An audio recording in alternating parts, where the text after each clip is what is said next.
Drip irrigation choke up झालं तर साफ करण्यासाठी कोणतं ॲसिड वापरावं अशी एक व्हिडिओ मी बनवली होती आणि ही फार महत्त्वाची व्हिडिओ आहे. तुम्ही बघितली नसेल तर बघून घ्या.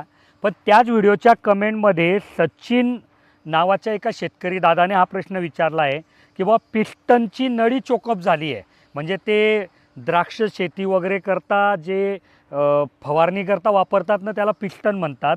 HTP पंप म्हणतात त्याला टेक्निकल भाषेत. तर त्याची नळी चोकअप झाली आहे आणि छोटे छोटे गोळ्या तयार होत आहेत, पाणी पुढे जात नाही. तर कोणत्या ॲसिडने साफ करावं?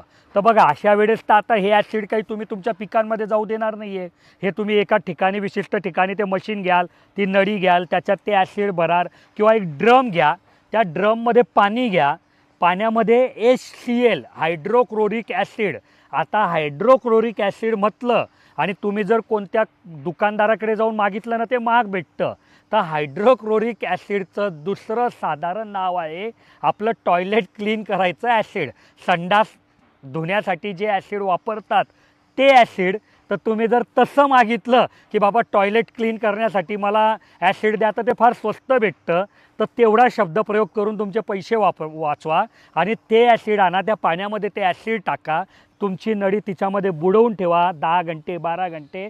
त्याच्यानंतर ते ठोकून ठोकून सर्व गोळे काढा आणि मग परत हेच पाणी त्यात भरून पास करा, म्हणजे तुमची नळी पूर्णपणे क्लीन होईल. आणि हायड्रोक्लोरिक ॲसिड म्हणजे तेच ॲसिड जे तुम्ही तुमच्या घरी तुमचं वॉशरूम साफ करण्याकरता वापरतात.